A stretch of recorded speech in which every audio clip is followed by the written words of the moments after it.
রাসূলকে রেখে যাইতে চাইলেন। নবীজি বারবার জিজ্ঞেস করলেন, চাচা কোথায় যান গো চাচা? তখন বলল, ভাতিজা আমি যাব সিরিয়ার পথে ব্যবসার উদ্দেশ্যে। বলে, চাচা আমাকে নিয়ে যান। বলে, না বাবা তোমাকে নিয়ে যাব না। বলে, চাচা নিয়ে যান। যখন কয়েকবার বলল, সাথের কাফেলার লোকগুলো বলল, যেহেতু মুহাম্মদ যেতে চাচ্ছে সেহেতু তাকে সাথে করে নিয়ে যাও। কারণ নবীদের শক্তি, প্রত্যেকজন নবীর শরীরে আল্লাহ যে শক্তি দিয়েছে, ওই জামানার 40 জন যুবকের শক্তি একজন নবীর ভিতরে আল্লাহ দিয়েছে। সুবহানাল্লাহ। আর বনি ইসরাইলের 40 জন নবীর শক্তি আমার নবীর ভিতরে দিয়েছেন। সুবহানাল্লাহ বলুন। কাফেলার লোকেরা বলল, মুহাম্মদকে নিয়ে যাওয়া হোক, কারণ তার ভিতরে বনি ইসরাইলের 40 জন নবীর শক্তি আছে, তিনি বড় শক্তিশালী ব্যক্তি।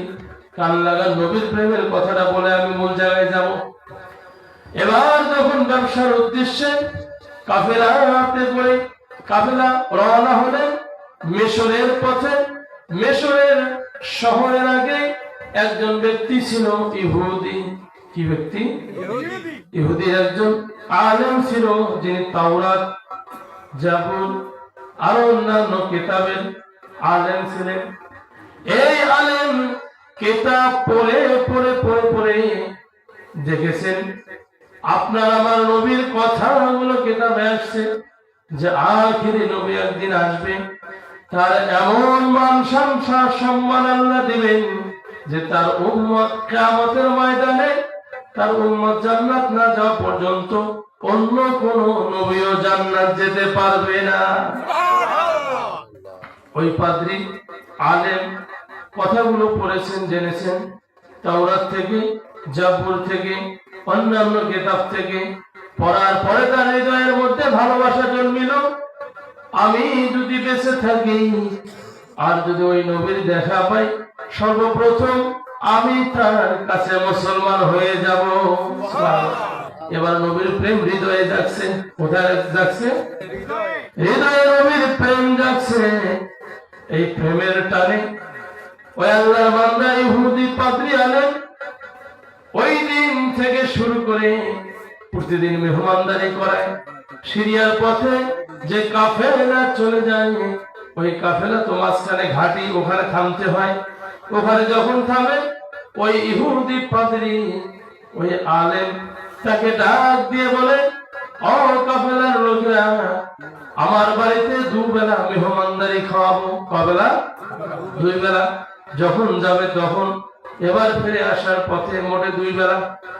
শুধুমাত্র রাসূলকে খুঁজতে গিয়ে একদিন 2 দিন নয়, দিনের পর দিন, মাসের পর মাস, বছরের পর বছর, এভাবে 25 বছর জীবনের কেটে গেল শুধুমাত্র রাসূলকে খুঁজতে গিয়ে। সুবহানাল্লাহ। এবার 25 বছর পার হয়ে গেল পাদ্রীর মেহমানদারির ঘটনা। প্রতিদিন মেহমানদারি করে কার আশায়? রাসূলকে পাবে বলে এই আশায় মেহমানদারি করায়। কবে জানি ভাগ্যে লেগে যায় আপনার আমার রাসূলের দেখা হয়ে যায়, এই প্রেম নিয়ে মেহমানদারি করে। 25 বছর পরে এই যে সিরিয়ার পথে যে কাফেলা যাচ্ছে ব্যবসার উদ্দেশ্যে, কাফেলা সিরিয়ার শহরে একটু আগে ওই পাদ্রী যেখানে বাড়ি করেছে ওর সামনে কাফেলাটি দাঁড় করা আছে। কাফেলা যখন দাঁড় করাইলো, দাঁড় হওয়ার পরে ইহুদি পাদ্রী তাকিয়ে দেখে প্রতিদিনের ন্যায় আজ আমার মেহমান খানায় কিছু মেহমান আসতেছে, এই মেহমানদের মেহমানদারি করাবো। হৃদয়ে কার ভালোবাসা নিয়ে মেহমানদারি করে? রাসূলের। কার ভালোবাসা? হৃদয়টা বারবার রাসূলের দিকে বেকুল হয়ে যায়।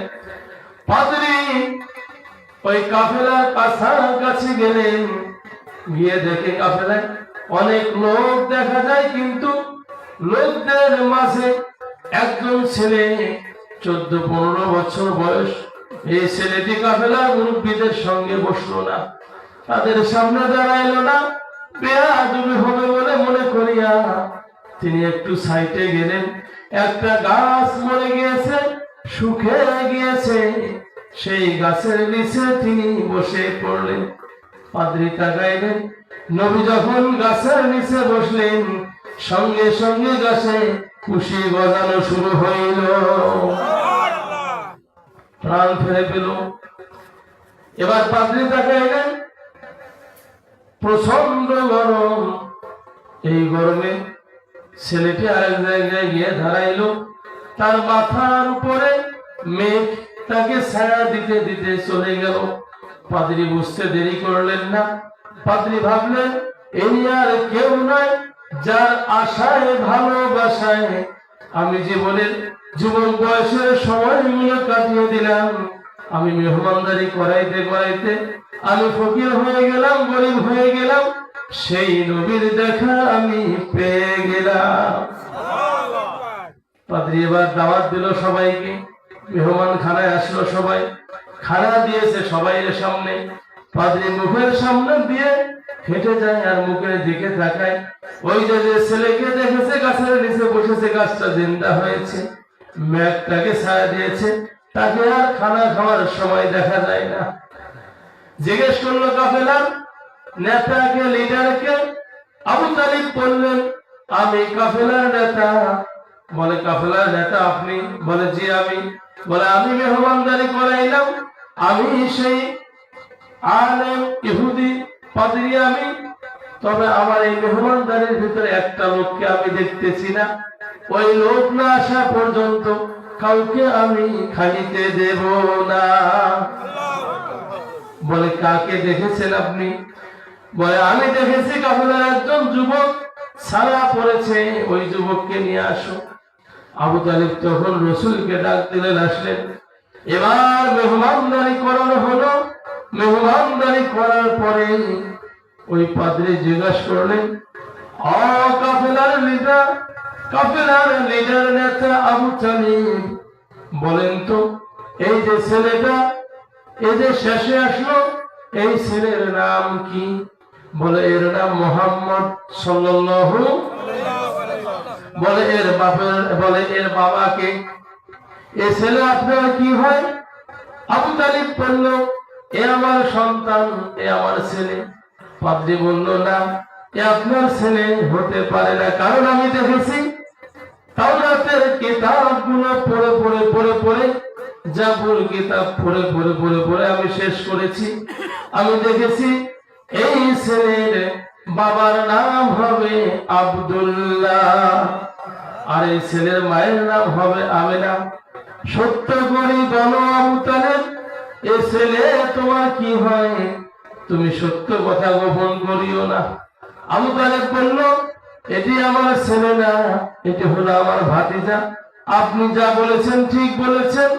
এর বাবার নাম হলো আব্দুল্লাহ, বাবা মারা গিয়েছে। মায়ের নাম আমেনা, মা মারা গিয়েছে। আমি চাচাটাকে সাথে নিয়ে আসছি। এবার পাদ্রী দু চোখের পানি ছেড়ে ছেড়ে কাঁদে আর আল্লাহর শুকরিয়া আদায় করে বলে, আমি যার আশায় জীবনের সময়গুলো ব্যয় করলাম, এতদিন চলে গেল, সেই নবী মুহাম্মদকে আমি দেখতে পাইলাম। এবার পাদ্রী বললেন, আবু তালেব সামনে আর যেও না, কারণ তুমি যদি সামনে যাও এর অনেক শত্রু আছে, শহরে একে হত্যা করার জন্য অনেক শত্রু আছে, কাজেই সামনে আর যেও না, এখান থেকে তুমি তোমার ব্যবসা গুটিয়ে নাও। আবু তালেব বলেন, আমি যখন ঘোষণা করে দিলাম যারা আমার সাথে ব্যবসায় এসেছ, ব্যবসার মালামাল গুলো বিক্রয় করা শুরু করে দাও।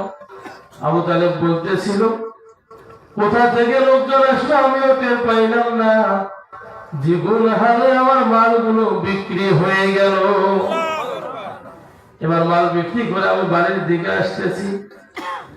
ওই পাদ্রী রসুলের দিকে তাকায়, যত দূর পর্যন্ত দেখা যায় তত দূর পর্যন্ত দেখে আর কাঁদে আর বলে, ও আখিরে নবী, আপনি যদি আমার জীবন দশায় নবুয়ত পান, তবে আমার ইচ্ছা ছিল সর্বপ্রথম আপনার হাতে হাত দিয়ে আমি মুসলমান হয়ে যাব। প্রিয় ভাইরা বলুন তো, ওয়াজ শুনিয়ে কোনো লাভ আছে? ওয়াজ করিয়ে কোনো লাভ আছে? লাভ হবে ভাই আমলে, আমলের লাভ হবে না নবীর প্রেম না থাকিলে। এবার মনোযোগ লাগান। আপনার আমার জীবনের মালিক কে? আল্লাহ কেন সৃষ্টি করলো? অনেকে বলি, মা বোনেরা বেশি করে ঝগড়া লাগলে বলে যে আল্লাহ আর কামে পারলে মুখে বাসে তুইছে, মাগলের পায় না, মোর মরণকে হয় না, বলে কি বলে না? এবার কিছু মানুষ বলে যে দুনিয়ার পাশে থেকে কোনো লাভ নাই, বলে কি বলে না? আবার কিছু মানুষ বলে আমি দুনিয়ার পাশে থেকে কি বালা হলো, আল্লাহ কেন বানাইলো, কেন ফির মরণ দেয়, এত কষ্ট ভালো লাগে না, বলে কি বলে না? মনোযোগ লাগানোর সমাধান কোথায়? আমার আল্লাহ জানান সূরাতুজ জারিয়াত 27 নম্বর পারা 2 নম্বর পৃষ্ঠা 56 নম্বর আয়াতে বলেন, ওয়ামা খালাকাতুল জিন্না ওয়াল ইনসা ইল্লা লিয়াবুদুন। আমার আল্লাহ বলেন আমি দুনিয়াতে দুইটা জাতি সৃষ্টি করলাম। কয়টা জাতি? প্রথম জাতি হলো ওয়ামা খালাকাতুল জিন্না, জিন জাতি। কি জাতি? এখানে যারা আছেন, এখানে কি জিন আছেন? জিনরা বসে আছেন না মানুষ? দ্বিতীয় জাতি হলো মানুষ জাতি, ইনসান। কোন জাতি? এবার আমরা মানুষ জাতিকে নিয়ে আলোচনা করব। যেহেতু আমাদের সামনে কোনো জিন নাই, সেহেতু জিনদের চ্যাপ্টারটা বাতিল করে দিলাম, মানবের চ্যাপ্টারটা সামনে নিয়ে আসলাম। মানবের জন্য আমার আল্লাহ বলেন আমি সৃষ্টি করলাম এই জন্য ইল্লা লিয়াবুদুন, তোমরা আমার ইবাদত করবে। সুবহানাল্লাহ। তাহলে আমাদের কেন সৃষ্টি করেছেন? ইবাদতের জন্য। কেন সৃষ্টি করেছেন? কথা বলেন, কেন? ক্লিয়ার হইলেন? তাহলে যারা বলে কেন সৃষ্টি করেছেন, উত্তর হলো ইবাদতের জন্য সৃষ্টি করছেন। কেমনে সৃষ্টি করলো এবার লক্ষ্য করুন। আমার আল্লাহ জানাইলেন সূরা নিসা। কোন সূরা? নিসা 4 নম্বর পারা 16 নম্বর পৃষ্ঠা প্রথম নম্বর আয়াতে প্রথম নম্বর লাইনে আল্লাহ বলেন, ইয়া আইয়ুহান নাসুত্তাকু রাব্বাকুমুল্লাযী খালাকাকুম মিন নাফসিন ওয়াহিদা। আমার আল্লাহ জানাইলেন ইয়া আইয়ুহান নাসু, হে মানব জাতি, ইত্তাকু, ভয় করো, রাব্বাকুম, তোমাদের প্রভুকে, খালাকাকুম, যিনি সৃষ্টি করেছেন তোমাদেরকে, মিন নাফসিন ওয়াহিদা, একটি মাত্র প্রাণ হতে। কয়টা প্রাণ হতে? একটি প্রাণ হতে। একটি প্রাণকে কেমনে সৃষ্টি করলেন আমার আল্লাহ জানান। ওয়াইদ ক্বালা রাব্বুকা লিল মালাইকাতি ইন্নী জাইলুন ফিল আরদি খলিফা। সূরা বাকারা 1 নম্বর পারা 4 নম্বর পৃষ্ঠা 30 নম্বর আয়াতে আমার আল্লাহ জানান, যখন আমি ইচ্ছা করলাম ফেরেশতাদেরকে ঘোষণা করে দিলাম, জানিয়ে দিলাম, ওয়াইদ ক্বালা রাব্বুকা লিল মালাইকা, ও আমার ফেরেশতারা, আমি পৃথিবীতে প্রতিনিধি সৃষ্টি করব, মানুষ পাঠাবো। আল্লাহ পরামর্শ করে নাই, বরং দিগলিয়ার জেনে দিয়েছেন। আল্লাহ সরাসরি বলেছেন আমি মানুষ সৃষ্টি করব। সুবহানাল্লাহ বলুন।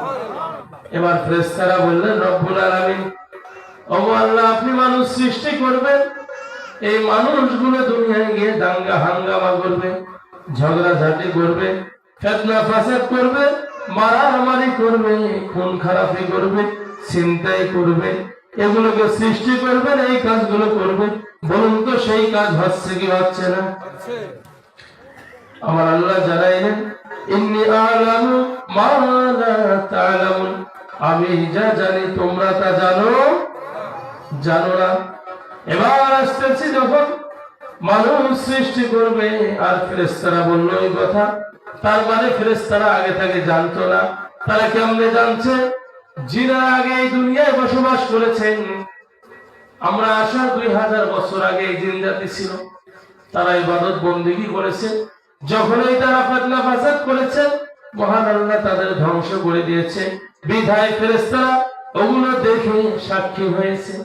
এই যে মাহফিলের প্যান্ডেল, এই মাহফিল আজকে হবে, আপনারা আগে থেকে জানেন কি জানেন না? কেমনে জানলেন? মাইকিং হয়েছে, পোস্টার লাগানো হয়েছে, সামিয়ানা লাগানো হয়েছে, এগুলো ডেকোরেশন করা হয়েছে। তখন আপনারা ধারণা করেছেন ওখানে একটা মাহফিল হবে, ঠিক কিনা বলেন? সুতরাং ফেরেশতারা ধারণা তখন করেছে, জিন জাতি যখন এই দুনিয়ায় ছিল, তারা যখন দাঙ্গা হাঙ্গামা সৃষ্টি করেছে, ফাতনা ফাসাদ করেছে, এগুলো দেখে ওই আইডিয়া আল্লাহকে বলেছে। আবার আল্লাহ বললেন আমি আদর করে মানুষ বানাবো, আর এই মানুষ যদি আমার কাছে ক্ষমা চায়, আমি আল্লাহ ক্ষমা করে দিয়ে জান্নাত প্রবেশ করাবো। এবার লক্ষ্য করুন কেমনে বানাইলো। আবার আল্লাহ যখন মানুষ বানানোর ইচ্ছা করলেন, 4 জন বড় বড় ফেরেশতা এদেরকে ডাক দিয়ে বললেন, সর্বপ্রথম ফেরেশতা জিবরাইলকে ডাক দিয়ে বললেন, ও জিবরাইল, আমি মানুষ বানাবো, মাটি নিয়ে আসো। এবার জিবরাইল মাটি আনার জন্য আল্লাহর হুকুমে মক্কাতুল মুকাররমা মদিনাতুল মুনাওয়ারার মধ্যবর্তী স্থানে গিয়ে মাটিতে যখন হাত দিবে, এই মাটি তখন সঙ্গে সঙ্গে ভয়ে প্রকম্পিত হইলেন, কান্নাকাটি শুরু করলেন, মাটি আওয়াজ দেওয়া শুরু করলেন। আর মাটি বললেন, আমাকে নিয়েন না আল্লাহর ফেরেশতা, আমার দ্বারা মানব তৈরি হবে, এই মানবগুলো যখন জাহান্নামে যাবে, এই শাস্তি আমি সহ্য করতে পারবো না। কাঁদতেছিল মাটি। মাটির কান্না শুনে ফেরেশতা গিয়ে আল্লাহকে বলল, রব্বুল আলামিন, আপনার সৃষ্টি মাটি তো কাঁদে, আমি কেমনে তাকে নেই? আল্লাহ বললেন, কোথায় আছো? আমার ফেরেশতা মিকাইল, চলে যাও, মাটি নিয়ে আসো। এবার মিকাইল যখন চলে গেলেন, মাটিতে হাত দিবেন, এমন তো অবস্থার মধ্যে মাটি পূর্বের ন্যায় আবার কাকুতি মিনতি করলেন। এদিকে দেখেন, কাকুতি মিনতি করলেন। যখন কাকুতি মিনতি করলেন, আবার মাটি আনতে পারলেন না। তৃতীয়তে গেলেন ইসরাফিল ফেরেশতা, অনুরূপ তিনি একই কথা শুনলেন। আবার আল্লাহ জানাইলেন, আজরাইল, কোথায় আছো আমার ফেরেশতা? দেরি করিও না, তুমি মাটি নিয়ে আসো।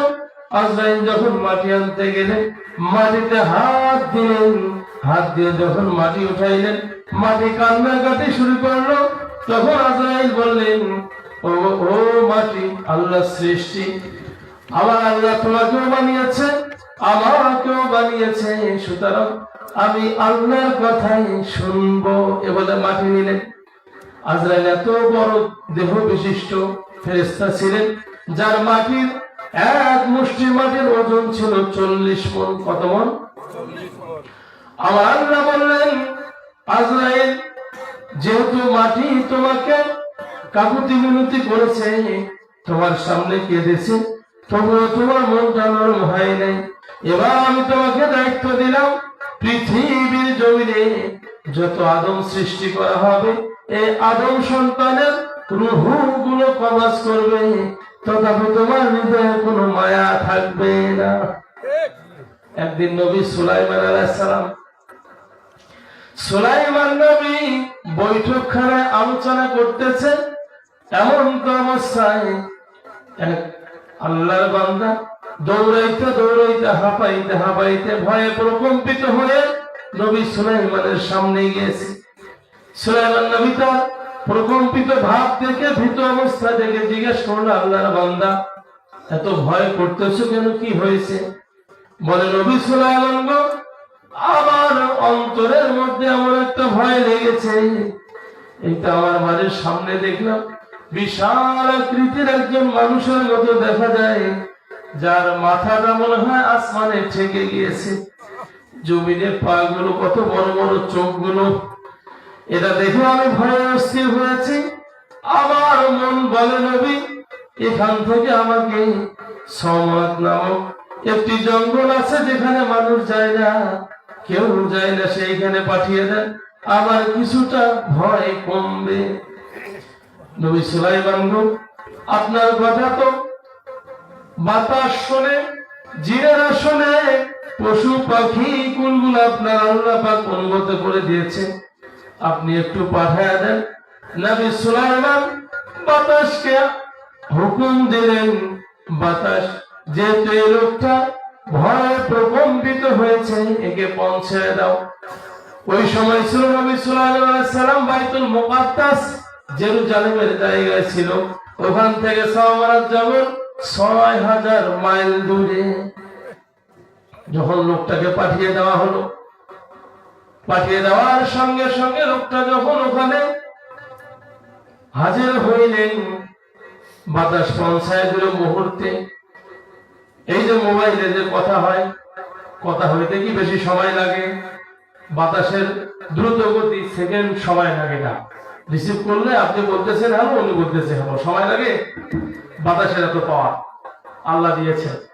যখন পৌঁছায় দিলেন, লোকটি সোজা হইয়া দাঁড়াইল, দাঁড়িয়ে বলতেছে আল্লাহর বান্দা, যাই হোক মনে হয় আমি আজরাইলের হাত থেকে বাঁচলাম, একটু বিপদ থেকে আমি নিস্তার পাইলাম।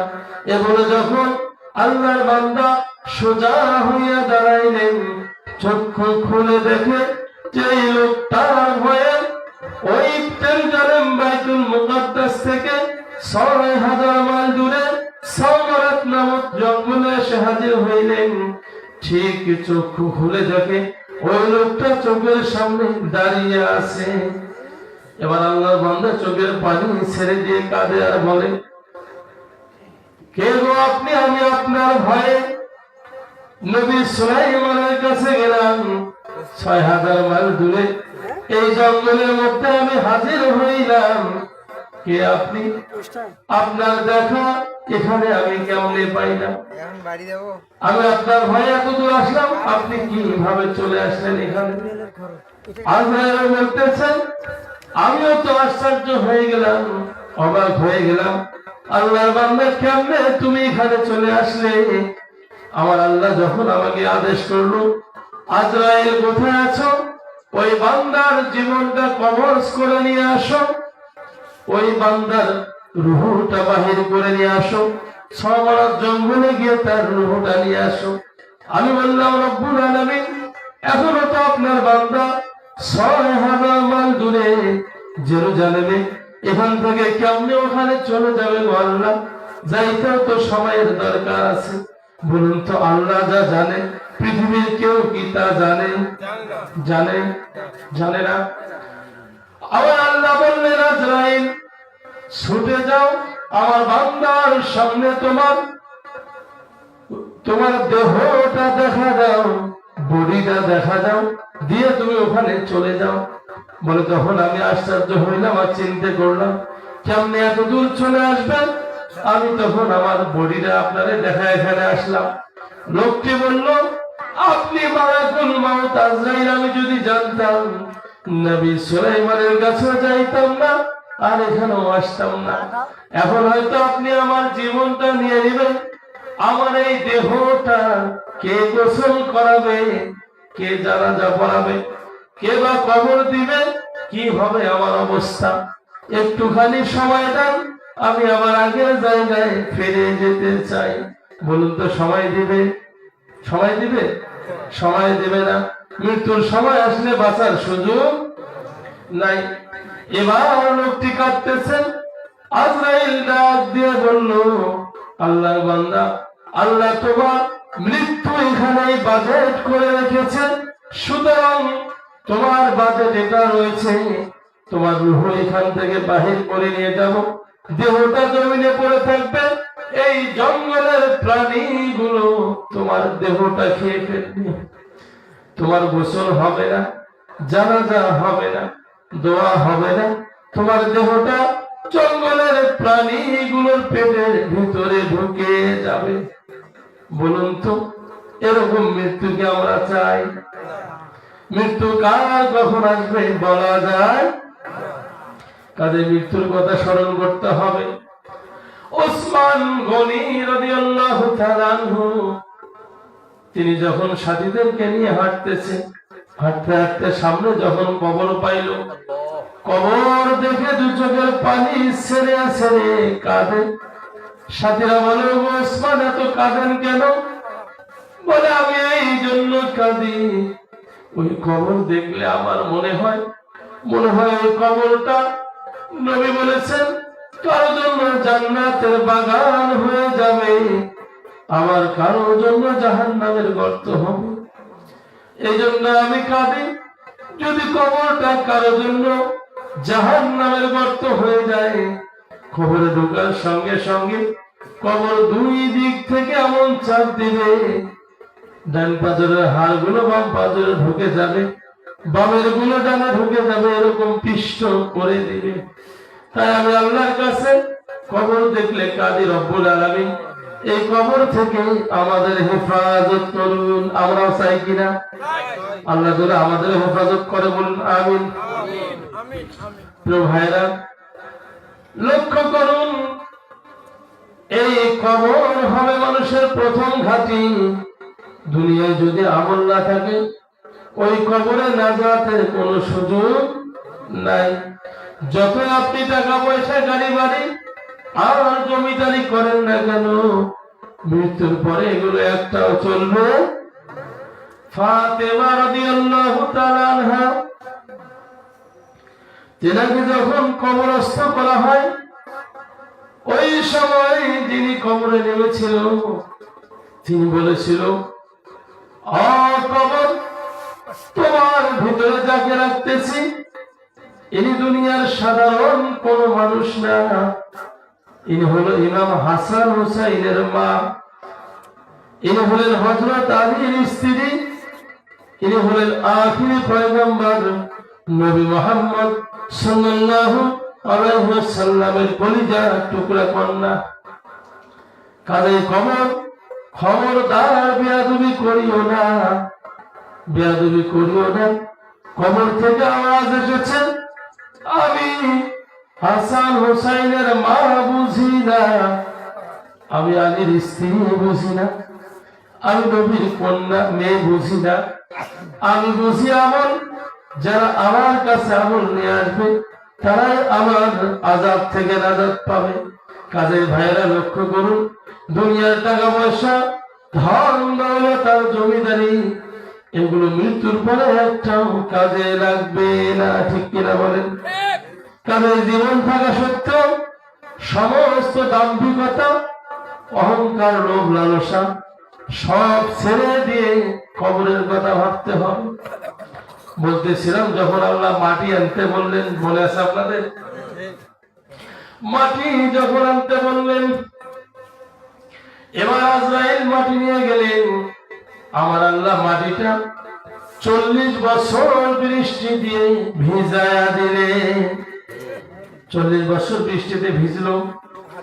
এবার আল্লাহ তাআলা 40 বছর ফেরেশতাদেরকে বলল, মাটি দিয়ে কাদো তৈরি করো, এই মাটিটা ভিজানোর পরে কাদো করো।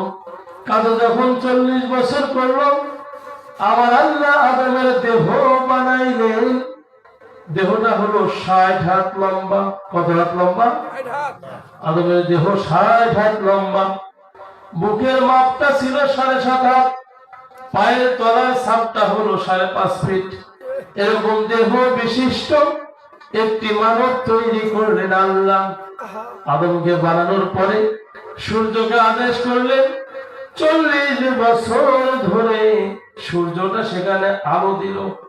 তাহলে প্রথম 40 বছর হলো বৃষ্টির পানি দিয়ে মাটিটা ভিজে গেল, পরের 40 বছর ভিজা মাটিটা কাদা হয়ে গেল, মানব হইল। এবার সূর্যের আলো 40 বছর ধরে শুকিয়ে দিল। শুকানোর পরে আমার আল্লাহ তাআলা এবার আদমকে দেখার জন্য অনেক ফেরেশতা যায়, তারা আলোচনা করে আল্লাহ কি বানাইলো। ইবলিস শয়তান আদমের বডির কাছে গিয়ে, বিশাল লম্বা 60 হাত, বুকের মাপ 7.5 হাত, পায়ের মাপ 5.5 ফিট, এই দেহর কাছে গিয়ে এভাবে শব্দ করে, মাটির হাড়ের মতন এই টন টন করে বাজে। মাটির হাড় টোকাইলে বাজে না? এবার শয়তান কয়, কি বানাইলো আল্লাহ? শয়তানের কাজ হলো সব সময় মানুষের ভুল বাইর করা, ঠিক কিনা বলেন? ওখানেও ভুল বাইর করতে গেছে। আমার আল্লাহ তাআলা আদমকে বানানোর পরে এবার আদমের রূহ ঢুকায় দিলে।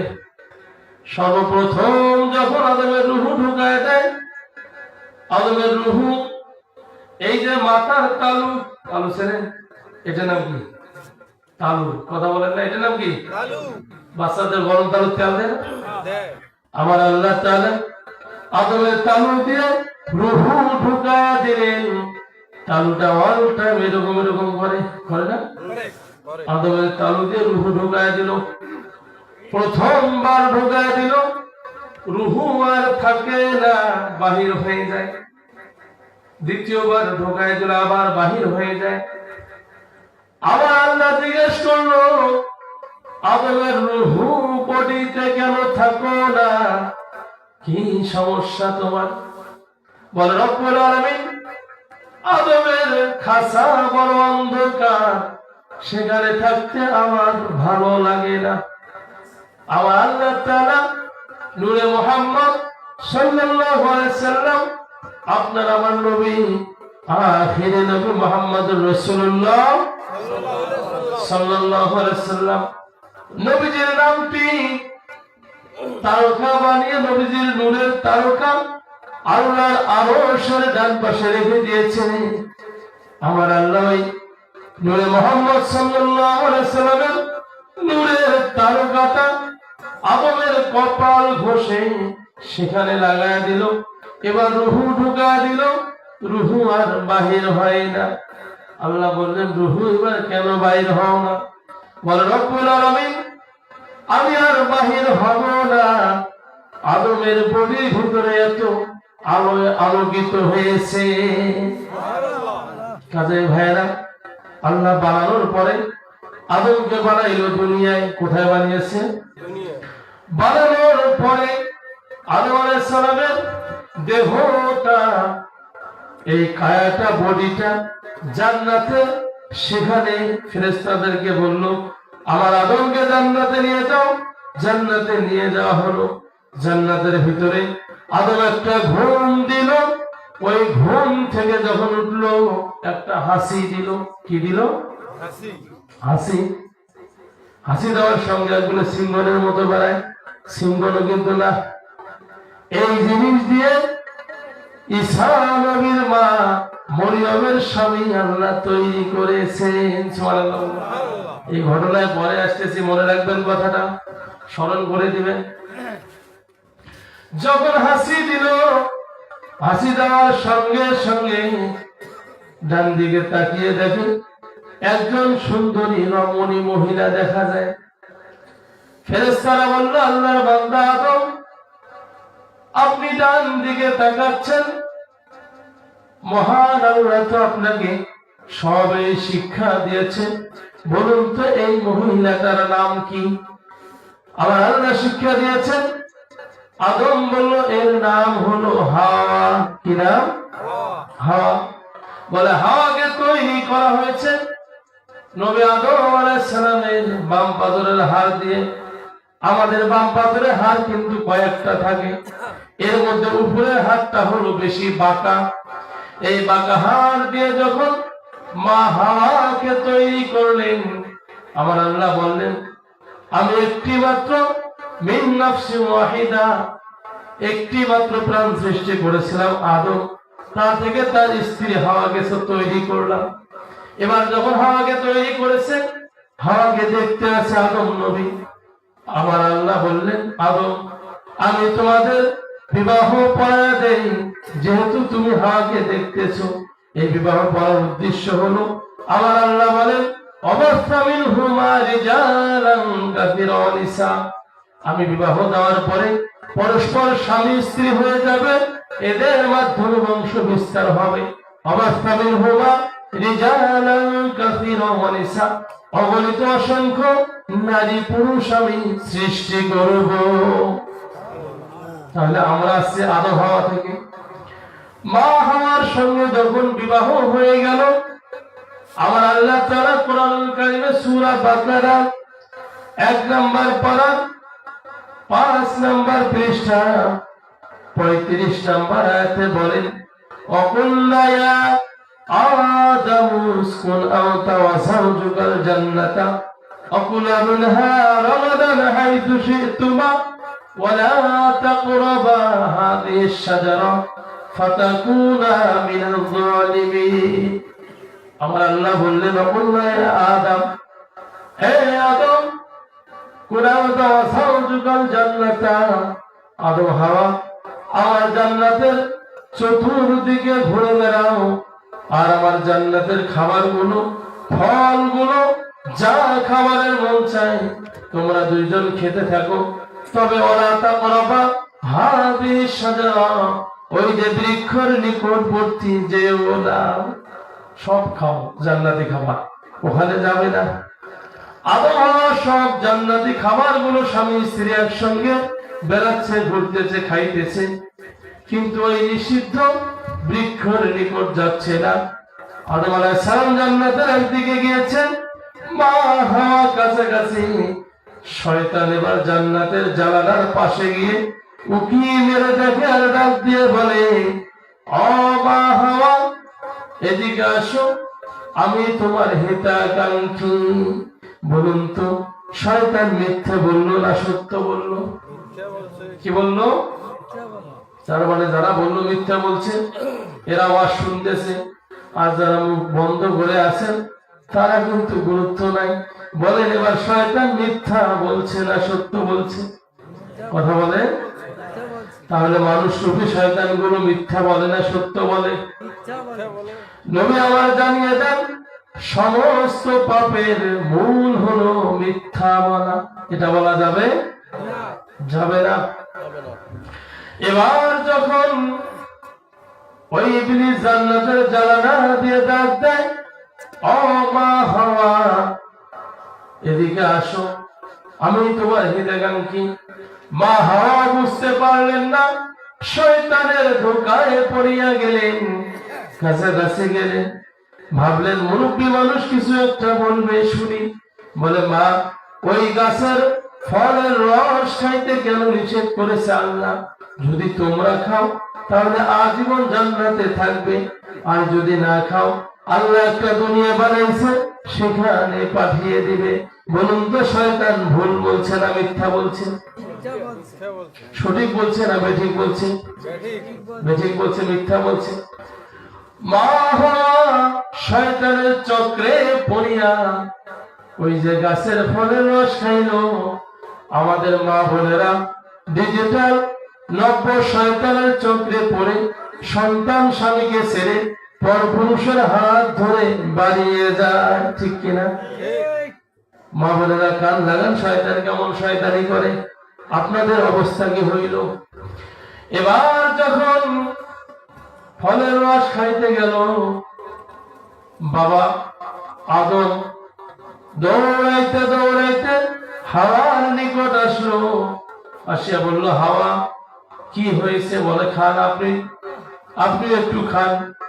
যখন আদম নবী খাবে, সঙ্গে সঙ্গে বলল, হাওয়া এটা কোথায় পাইছো? বলে, ওই ফলের রস। বলে, এটা তো খাওয়া যাবে না, এই জায়গায় টিপে ধরে বমি করে ঢেলে দিয়েছে। তাই আমাদের বাবার চিহ্ন আছে না নাই? আদমের চিহ্ন আছে না নাই? এবার যখন খেয়ে ফেললো, খাওয়ার সঙ্গে সঙ্গে মা হাওয়ার মুখের কাপড় উড়ে যায়, খুলে যায় জান্নাতি পোশাক। এবার মা হাওয়ার হাতের কাপড় গুলো খুলে যায়, মাথার কাপড় খুলে যায়, পায়ের টাকনুর নিচের কাপড় গুলো খুলে যায়। এই জন্য উযুতে 4টি ফরজ আল্লাহ দিয়েছে। এবার যখন বিবস্ত্র হয়ে গেল, উলঙ্গ হয়ে গেল, আবার হাওয়া কাঁদে আর জান্নাতে দৌড়ায় আর বলে, ও জান্নাতের গাছ, আমাদের একটা পাতা দাও, আমরা ইজ্জত ঢাকি। গাছগুলো বড় বড় ছিল, কেউ আর কথা শোনে না, দুজনেই কাঁদে আর বলে, আমরা ভুল করেছি।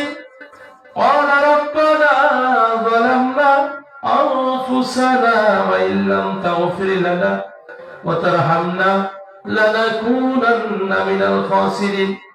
আল্লাহ রাব্বুল আলামিন, আমরা আদম হাওয়া ভুল করেছি, আপনি যদি মাফ না করেন, ক্ষমা না করেন, আমরা ক্ষতিগ্রস্ত হয়ে যাব, আপনি আমাদের মাফ করিয়া দেন।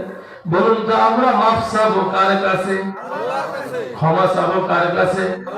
নাজাত দিবেন কে? আমার আল্লাহর দয়া হইল, আল্লাহ ফেরেশতাকে ডাক দিয়ে বলল, জিবরাইল কোথায় আছো? যাও রে জিবরাইল, দ্রুত গতিতে যাও, জান্নাতি গাছের 5টা পাতা হাওয়াকে দিয়ে দাও, আর 3টা পাতা আদমকে দিয়ে দাও। দিয়ে দেওয়ার পরে তাদেরকে বলে আসো, আল্লাহর পক্ষ থেকে আদমের জন্য কাফনের কাপড় দিয়ে গেলাম, আর হাওয়ার জন্য কাফনের কাপড় দিয়ে গেলাম। এই জন্য পুরুষরা মরে গেলে কয় কাপড় লাগে? 3 কাপড়। কয় কাপড় লাগে?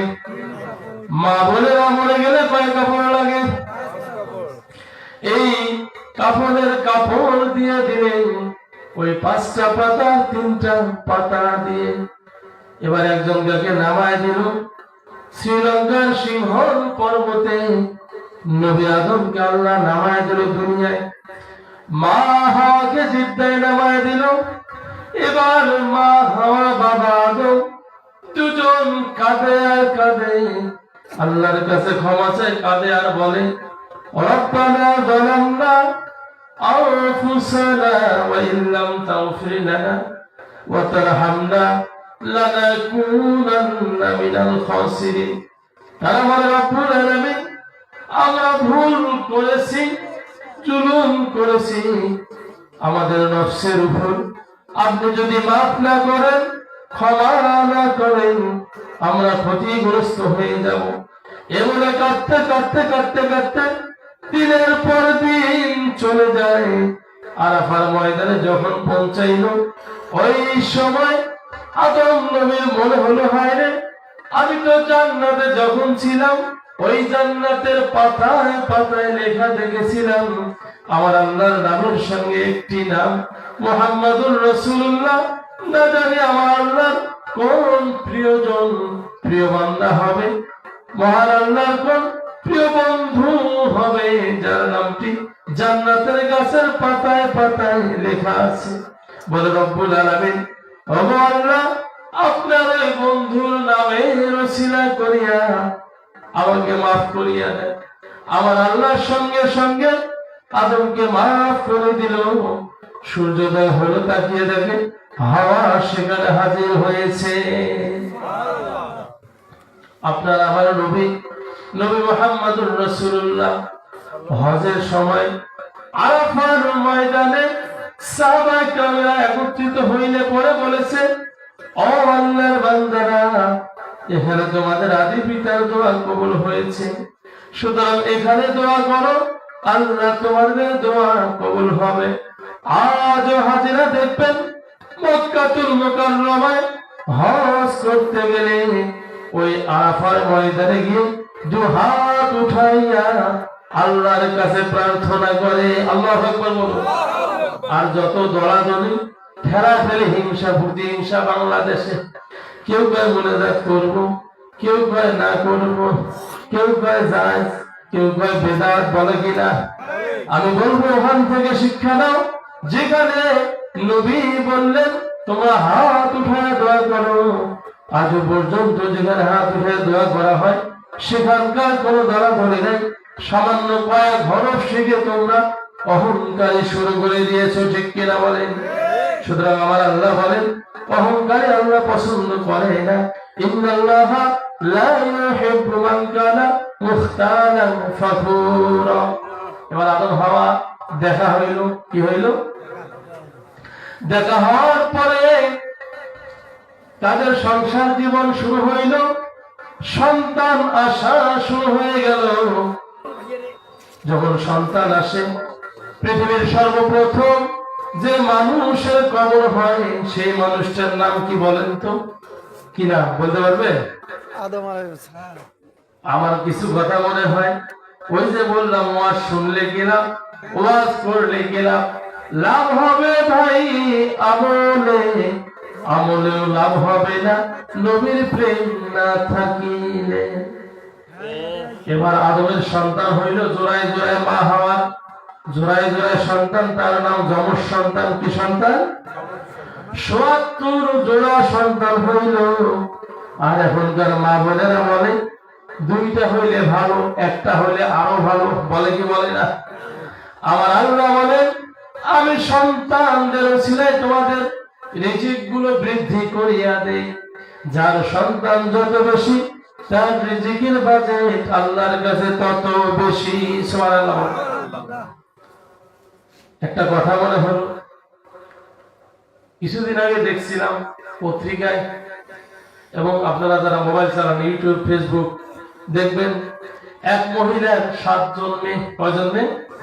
পাড়ার মানুষ কয় দেখছেন বুঝেন, ওটা কপাল পোড়া, কপাল খালি বেটি দেখা যায়, ওটার আর বেটা নেই, 7টা বেটি এতগুলো ছাওয়া নিছে।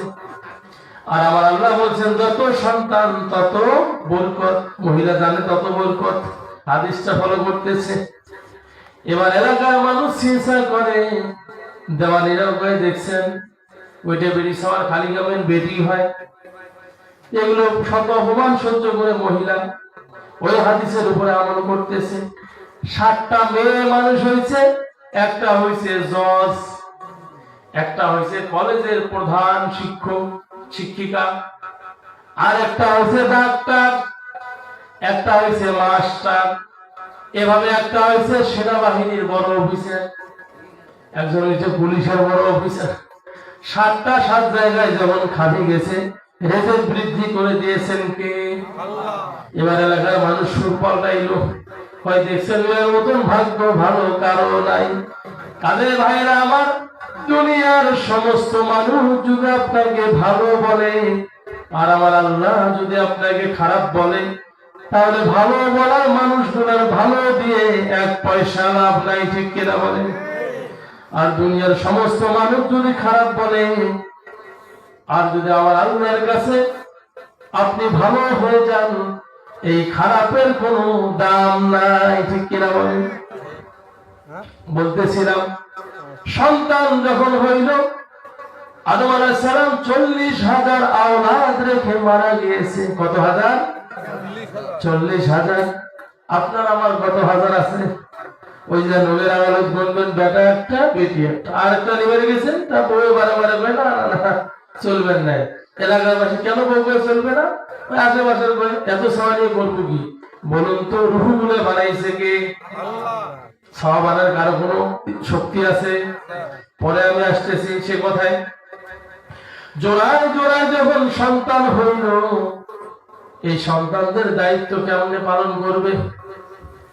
পালন করার ব্যাপারে আমার আল্লাহ জানান সূরাতুল বাকারা 2 নম্বর পারার 17 নম্বর পৃষ্ঠা 233 নম্বর আয়াতে আল্লাহ বলেন, ওয়াল ওয়ালিদাতু ইরদি'না আওলাদাহুন্না হাওলাইনি কামিলাইনি লিমান আরাদা আন ইউতিম্মার রাদআ ওয়া আলাল মাওলুদি লাহু রিজকুহুন্না ওয়া কিসওয়াতুহুন্না বিল মা'রুফ لا تكلف نفس إلا وسعها لا تضار والدة بولدها ولا مولود له بولده وعلى الوارث مثل ذلك فإن أرادا فصالا أو تراض منهما وتشاور فلا جناح عليهما وإن أردتم أن تسترضعوا أولادكم فلا جناح عليكم إذا سلمتم ما آتيتم بالمعروف واتقوا الله واعلموا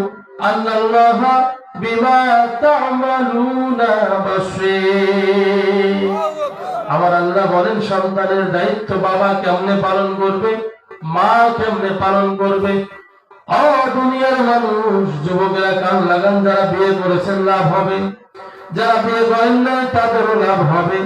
যাদের সন্তান হয়েছে তাদের উপকার আছে, যাদের সন্তান হয় নাই তাদের উপকার আছে। মা বোনদের আরো বেশি উপকার। মনোযোগ লাগান।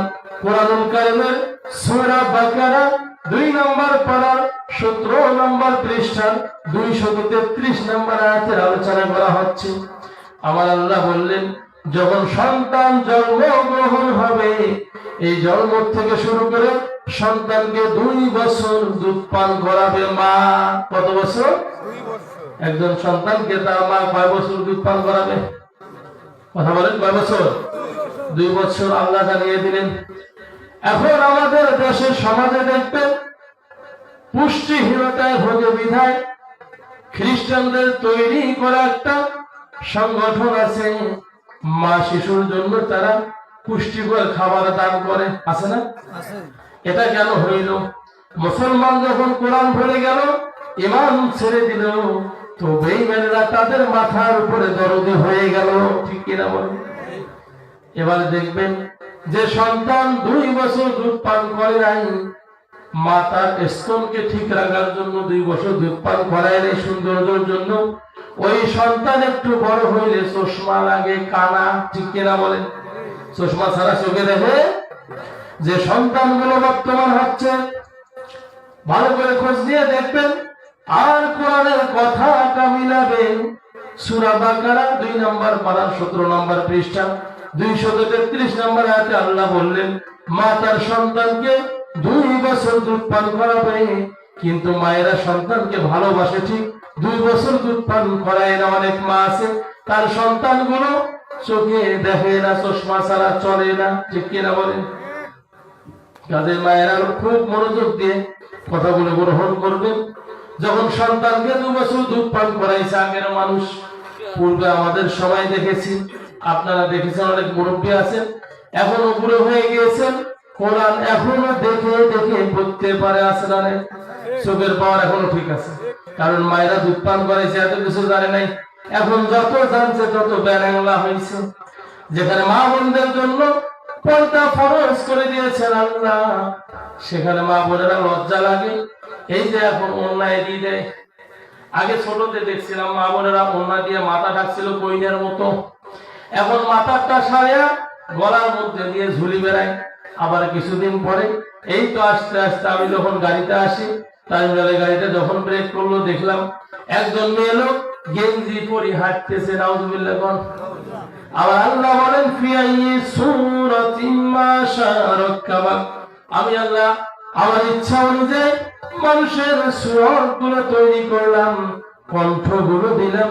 দেখবেন মেয়ে লোক যত স্যুট প্যান্ট আর জিন্স প্যান্ট পরুক না কেন, গ্যাবার্ডিং প্যান্ট পরুক না কেন, কণ্ঠর আওয়াজ কিন্তু পরিবর্তন হয়, আওয়াজ পরিবর্তন হয় না। এর থেকে কি তোমার হুঁশ হয় না? আমার আল্লাহ তোমাকে কত সুন্দর শরীর দিল, বডি দিল, সম্মান দিল স্বামীর সংসার করার জন্য, সেটা বাদ দিয়ে প্যান্ট শার্ট পরে তুমি বেনাল্লার মতো ঘুরে বেড়াও, তোমার দুনিয়াতে অশান্তি হবে, ধর্ষিত হবে, ময়দানে জাহান্নাম ছাড়া গতি হবে না। ঠিক কিনা বলে? কাজে মা বোনদের খুব মনোযোগ দিতে হবে। এখন কি নতুন ফ্যাশন বেড়াইছে, ফ্যাশন বলে ঢক কয় না, ঢক। মা বোনেরা কান লাগান, আল্লাহ আপনাদের বলেছেন, আপনারা যদি 4টা আমল করতে পারেন, আমার আল্লাহ 8টা জান্নাতের দরজা খুলে দিবেন। 4টা আমল। প্রথম আমল হলো, আমি যে কথা চাচ্ছি এগুলো বড় মনে করে দিবেন, ওই যে সন্তানের কথাটা, দুধ পান করা। 4টার প্রথম আমল হলো আল্লাহর সাথে কাউকে শরীক করা যাবে না। দ্বিতীয় আমল হলো আল্লাহর ইবাদত করতে হবে, 5 ওয়াক্ত নামাজ পড়তে হবে, নামাজ ছাড়া যাবে না। তৃতীয় আমল হলো নামাজের পরে মহিলারা মা বাবার খেদমত। প্রথম আমল হলো আল্লাহর সাথে শরীক করা যাবে না, দ্বিতীয় হলো নামাজ পড়তে হবে, তৃতীয় হলো রমজানুল মুবারক মাসের রোজাগুলো পালন করতে হবে, চতুর্থ নম্বর হলো স্বামীর খেদমত করতে হবে। কার খেদমত করতে হবে? স্বামীর কথা শুনলে অনেক মা বোন চটকি ওঠে, হ্যাঁ এটা কেমন কথা? মা বোনেরা লক্ষ্য করুন, ফিরআউনের স্ত্রী ছিল আসিয়া। ফিরআউন বলেছিল, আনা রাব্বুকুমুল আ'লা, আমি তোমাদের প্রভু, আমি তোমাদের খোদা। আসিয়া কিন্তু তারাই ঘর করেছে, বলছে না মিস্টার ফিরআউন, তুমি আমার আল্লাহ হইতে পারো না, আমার সৃষ্টিকর্তা তো একজন আছে, তুমি আমার স্বামী। এ বলে যখন গোপনে ইবাদত করে, ইবাদত করতে করতে করতে করতে একদিন ফিরআউন টের পাইছে, কি ব্যাপার আছে ইবাদত করা আমাকে বাদ দিয়ে, আমি আল্লাহ দাবি করলাম না, মানি আল্লাহরে মানে, এবার আসিয়ারে শাস্তি দাও। কেতাবে আসতে আসিয়াকে ধরে নিয়ে গিয়ে সর্বপ্রথম তার দলের লোকগুলো যুবকদেরকে বলেছে আমার স্ত্রীকে পিঠাও। কত বড় নিষ্ঠুর মনের মানুষ হইলে নিজের স্ত্রীর গায়ে অন্য মানুষকে লাগিয়ে দেয় হাত দেওয়ার জন্য। কত বড় খারাপ মানুষ হইলে এই কাজটা করে। এবার যখন মারল, আহত করলো, তথাপি আসিয়া বলল আমি আল্লাহকে ছাড়া তোমাকে মানি না। বলে এখনো তোমার হুঁশ হয় নেই? বলে হুঁশ হয়েছে, আমি আল্লাহ ছাড়া কাউকে মানি না। বলে কোথায় আছে আমার দলের লোক? এবার আসিয়াকে পাথর দিয়ে আঘাত করো আর মেরে ফেলো। বর্ণাকারী দুইটা বর্ণনা করেছে, কেউ বলেছে গরম তেল টকবক গরম করে সেখানে আসিয়ারে ছেড়ে দিয়েছে, মাছের মতো ভেজে মেরে ফেলেছে। কেউ বলেছে পাথর দিয়ে মেরে ফেলেছে। যখন আসিয়া মরে যায়, আমার আল্লাহরে বলে রব্বুল আলামিন আমার জন্য একটি জান্নাতের ঘর তৈরি করুন। সুবহানাল্লাহ বলুন। মা বোনেরা, আপনার স্বামী কি ফিরআউনের চাইতে খারাপ? আপনি একটাবার চিন্তা করেন, 4টা আমল করলে 8টা জান্নাতের দরজা আল্লাহ খুলে দিবে। রাসূলুল্লাহ সাল্লাল্লাহু আলাইহি সাল্লাম সাহাবারা সহ যখন একই সাথে হাঁটতেছে, হাঁটতে হাঁটতে হাঁটতে হাঁটতে ওই সময় একটা উট এসে নবীজির পা মুবারকে চুমে খাইলো। সুবহানাল্লাহ বলুন। নবীজির পায়ের মধ্যে যখন চুমু খাইলো, সাহাবারা বলল ইয়া রাসূলুল্লাহ, ইয়া হাবিবাল্লাহ, নবীজি গো, ওই যে পশুটা আপনার পায়ে কদম মুছি চুমে খাইলো, ধন্য হয়ে গেল। ও নবী, যদি আপনি আদেশ করেন আমরা আপনার পায়ের চুমো খাবো। নবী বললেন ও আল্লাহর বান্দারা, কান খুলে শোনো, যদি আল্লাহর পরে কাউকে সিজদা করার অনুমতি থাকতো, কারো পায়ে চুমো খাওয়ার অনুমতি থাকতো, আমি রাসূল বলতাম স্ত্রীরা যেন তার স্বামীর পায়ে সিজদা করে আর স্বামীর পায়ে চুমো খায়। এটা নিষেধ করে দিয়েছেন রাসূল। নিষেধ করে দিলেন কে? রাসূল। কাজেই কোন পীর পয়গম্বর ওলিয়া উলিয়া কারো পায়ে চুমো খাওয়া যাবে? যাবে? সিজদা করা যাবে? শিরক, অতি ভক্তিতে শিরক করা যাবে? লিমিটের মধ্যে ভক্তি থাকতে হবে। বড় পীর আব্দুল কাদের জিলানী রাহমাতুল্লাহ আলাইহির নাম শুনেছেন আপনারা? শুনেছি। আব্দুল কাদের জিলানী রাহমাতুল্লাহ আলাইহি, তার এক শাগরিদ দীর্ঘদিন যাবত আব্দুল কাদেরের সঙ্গে চলে। আব্দুল কাদের জিলানী রাহমাতুল্লাহ আলাইহি তিনি ছিলেন বড় পীর। তার ওই খাদেম, পীর সাহেবের খাদেম, যখন পীর সাহেব যুবক অবস্থায় তখন থেকে খাদেমগিরি করে। আব্দুল কাদের জিলানী রাহমাতুল্লাহ আলাইহি বুড়ো হয়ে গেল, খাদেম ও জোয়ান থেকে বুড়ো হইল। খাদেম একদিন বলল, ও আল্লাহর বান্দা হুজুর, আপনি তো বড় পীর, আমি একটা প্রশ্ন করতে চাই গো হুজুর। বলে বাবা বলো, কি প্রশ্ন করবে?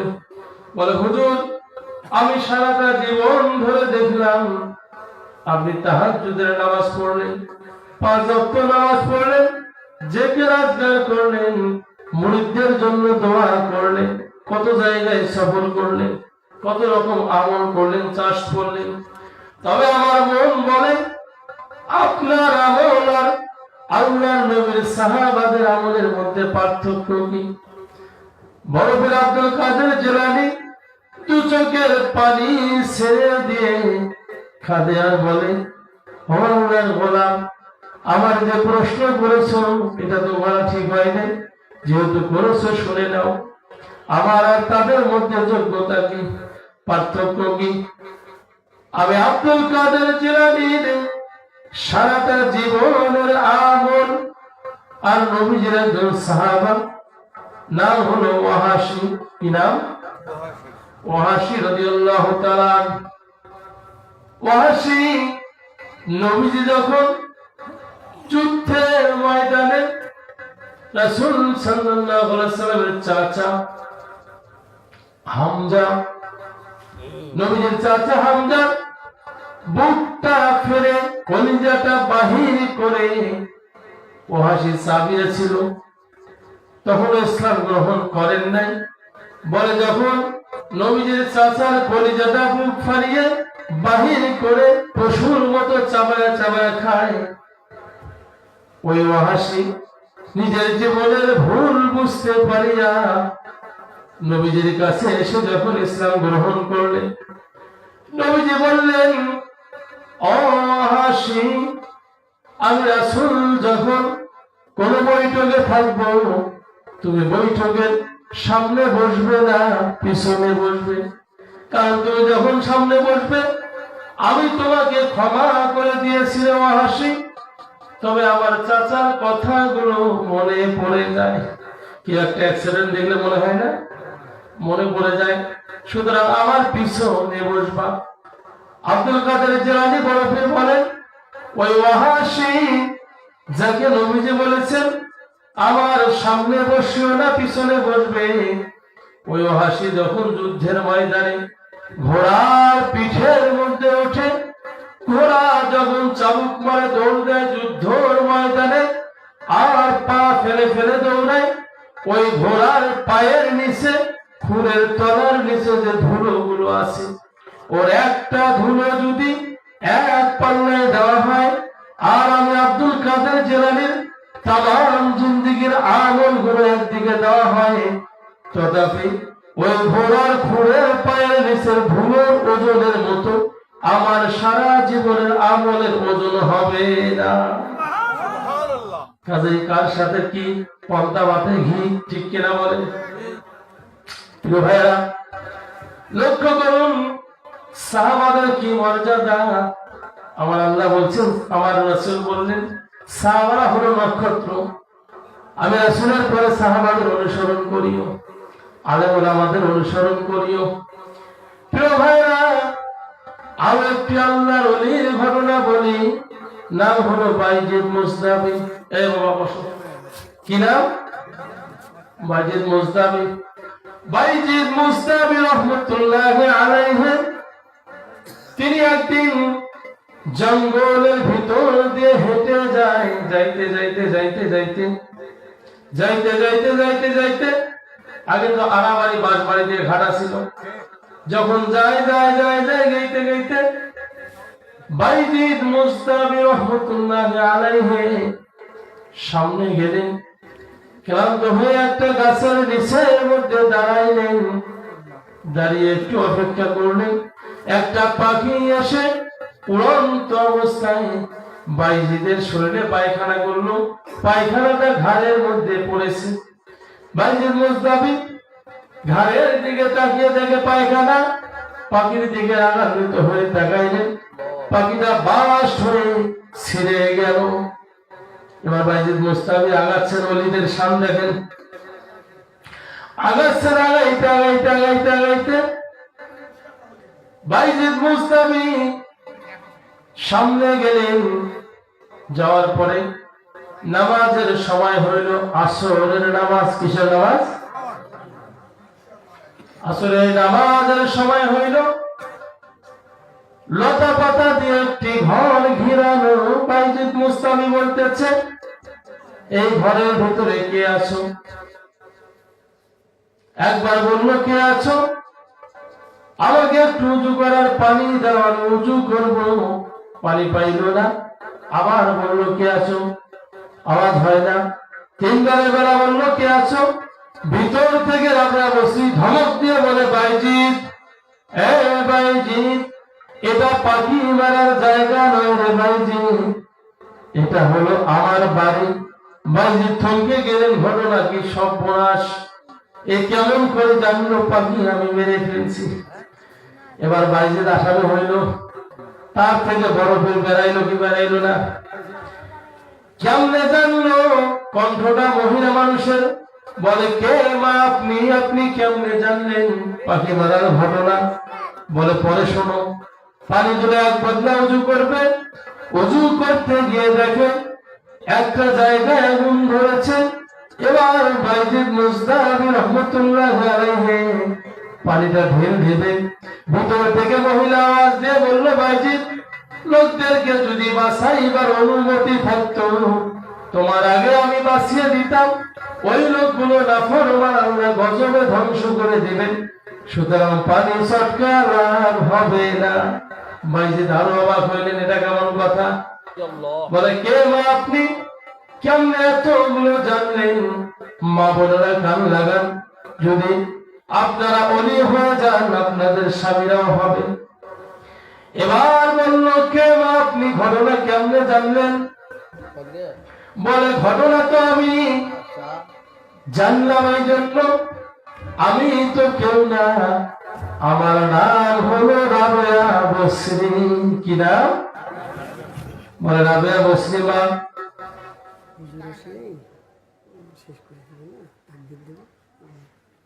বলে রাবেয়া বসরি মা, কেমনে আপনি এটা জানলেন? বলে আমি জানলাম, আমি আমার স্বামীর খেদমত করে করে করে করে এত কামালিয়াত অর্জন করেছি। মা বোনেরা, সবচেয়ে বড় কামালিয়াত হলো স্বামীর খেদমত করা। আমি যে ঘটনাটি বললাম এটা কোরআনেও নাই, হাদিসেও নাই। শুনতে মজা লাগলো, কিন্তু এর জন্য দায়ী আমি না, এটা একটা জীবনী। এটা কি? এটা মানা জরুরি নয়? জরুরি মানা হলো যে কথা আমি ছাড়ছি। সন্তান যখন জন্ম নেবে, বাবার দায়িত্ব হইল, মায়ের দায়িত্ব 2 বছর দুধ পান করাবে, আর বাপের দায়িত্ব হলো মায়ের ভরণ পোষণ দিবে, কাপড় চোপড় দিবে। মাঝে মাঝে মোবাইলে অফার আসে কি আসে না? যারা নেট চালায় জানে, অনেক সময় জিবি অফার দেয়, মিনিট অফার দেয়, স্পেশাল অফার দেয়।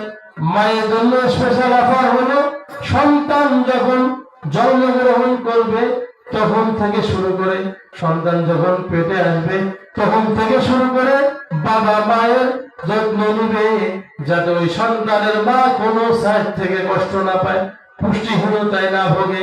খাদ্য বাড়িয়ে দিতে হবে, খাবারের মানগুলো উন্নত করতে হবে, পোশাক নতুন নতুন পরাইতে হবে, যাতে মায়ের মনটা ভালো থাকে। এ হলো বাবার দায়িত্ব, কোনো সাইড দিয়ে কমতি দেওয়া যাবে না। এখন যখন বাবা এই দায়িত্ব পালন করা ভুলে গেলেন, মায়ের পেটে সন্তান আসলো, বাবায় গরু ধরি যায় পীরের বাড়ি। আসলে না এরকম এরকম বর্তমানে আসলে নাই? এটা কিন্তু অনেক ভালো, আলহামদুলিল্লাহ। যে জলসে আমরা আছি, আমাদের এই তরিকতের হুজুর অনেক ভালো, এরকমও আছে। প্রিয় ভাইরা, দেখবেন ওই স্ত্রীর খোঁজ খবর রাখে না, ডাংমারি করে। আল্লাহ বলছেন খাবার দিতে হবে, পুষ্টিকর ভালো খাবার। আর ওই বেচরা খাবার আনি দেয় কচু, ঘেঁসু, পটল, আলু। যখন ছাড়াটা হয় তখন কি ছাড়া জন্ম দিছিস বলে কি বলে না? এই দোষ তো মায়ের নয়, এই দোষ হলো পিতা। কারণ মায়ের দায়িত্ব দুধ পান করানো, পিতার দায়িত্ব হলো ভরণ পোষণ, দেখভাল। সম্পূর্ণ দায়িত্ব আল্লাহ দিয়েছেন পিতাকে। কাদের বলা হয়েছে বিবাহের মজলিসে বসবে, নবী বলেছেন ও যুবক, তখন তুমি বিবাহ হয়ে বসবে যুবক যখন তোমার স্ত্রীকে ভরণ পোষণ দেওয়ার অ্যাবিলিটি থাকবে, তখন বিয়ের পিড়িতে বসবে। আর যখন স্ত্রীকে ভরণ পোষণ দেওয়ার কোনো অ্যাবিলিটি থাকবে না, ইনকাম করবে না, তখন তুমি রোজা থাকবে, তোমার জন্য বিবাহ হারাম। কত সুন্দর সমাধান না? এখন আমরা ডাক দেই, ওর বাপের কি আছে, ছেলের বাপের কি আছে দেখিনি, ছেলের কিন্তু দেখিনি, ছেলের কি আছে না ওটা দেখার টাইম। নবী বললেন ছেলেকে দেখতে হবে। আমরা দেখি ছেলের বাপের কয় জনের জমি আছে, কয়তলা বাড়ি আছে, কয়টা কি আছে দেখি, তারপরে মেয়েকে দেই। কয়দিন পরে মেয়ের সঙ্গে লাগে মারামারি, দৌড়ে যাই হুজুরের কাছে পানি পড়া বলি, হুজুর আপনার পানি পড়া ছাড়া কাম হবে না। ওইখানে পানি পড়া 1 দিন 2 দিন কেন, পানি খাইতে খাইতে যদি পেট ফাটিয়ে মরিয়ে যায় তবুও পানি পড়া কাজ হবে, কারণ নবীর কথা মানলেন না। যেখানে নবীর কথা মানলেন না, নবীজির একটা কথা দুনিয়ার তামাম মানুষের সমস্ত কথা মিল করলে এক হবে। ওই যে বাইজিদ মুস্তাফি, ওই যে আব্দুল কাদের জিলানীর একটা আমল, জীবনের আমল নবীর সাহাবার পায়ে ধুলের মতো হয়নি, ঠিক কিনা বলেন?